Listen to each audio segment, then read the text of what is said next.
Hello, I'm Severin Suzuki speaking for ECHO, the Environmental Children's Organization.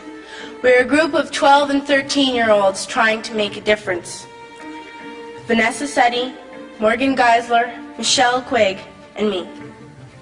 We've raised all the money to come here ourselves, to come 5,000 miles to tell you adults you must change your ways. Coming up here today, I have no hidden agenda. I am fighting for my future. Losing my future is not like losing an election or a few points on the stock market. I am here to speak for all generations to come. I am here to speak on behalf of the starving children around the world whose cries go unheard. I am here to speak for the countless animals dying across this planet because they have nowhere left to go. I am afraid to go out in the sun now because of the holes in our ozone. I am afraid to breathe the air because I don't know what chemicals are in it. I used to go fishing in Vancouver, my home, with my dad, until just a few years ago we found the fish full of cancers. And now we hear of animals and plants going extinct, every day vanishing forever. In my life, I have dreamt of seeing the great herds of wild animals, jungles and rainforests full of birds and butterflies. But now I wonder if they will even exist for my children to see. Did you have to worry of these things when you were my age? All this is happening before our eyes, and yet we act as if we have all the time we want and all the solutions. I'm only a child, and I don't have all the solutions. But I want you to realize, neither do you. You don't know how to fix the holes in our ozone layer. You don't know how to bring the salmon back up a dead stream. You don't know how to bring back an animal now extinct. And you can't bring back the forests that once grew where there is now a desert. If you don't know how to fix it, please stop breaking it. Here, you may be delegates of your government, business people, organizers, reporters, or politicians, but really, your mothers and fathers, sisters and brothers, aunts and uncles, and all of you are someone's child. I'm only a child, yet I know we are all part of a family, 5 billion strong, in fact 30 million species strong, and borders and governments will never change that.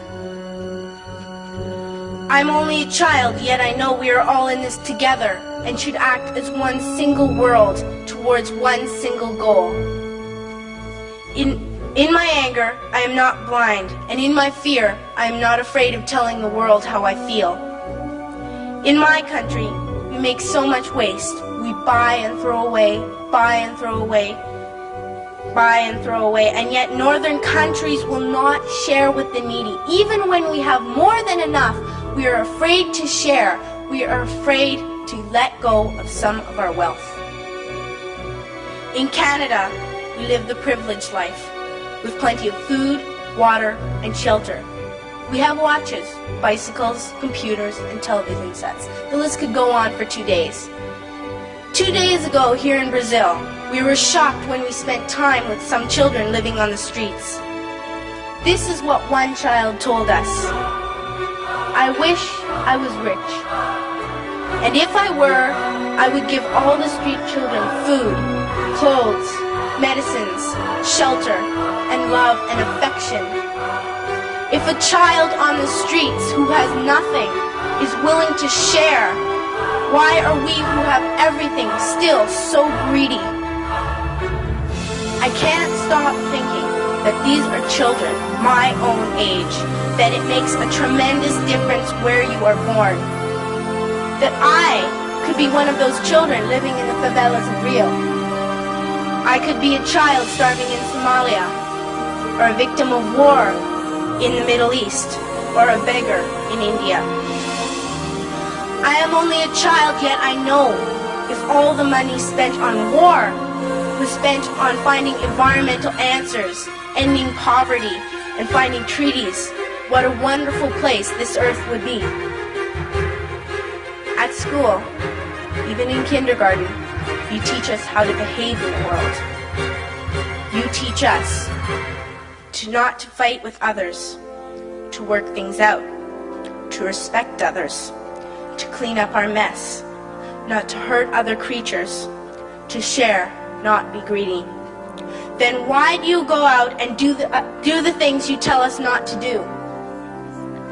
Do not forget why you are attending these conferences, who you're doing this for. We are your own children. You are deciding what kind of a world we are growing up in. Parents should be able to comfort their children by saying, everything's going to be all right. It's not the end of the world, and we're doing the best we can.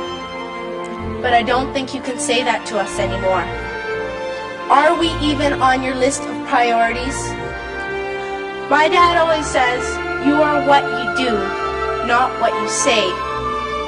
Well, what you do makes me cry at night. You grown-ups say you love us, but I challenge you, please, make your actions reflect your words.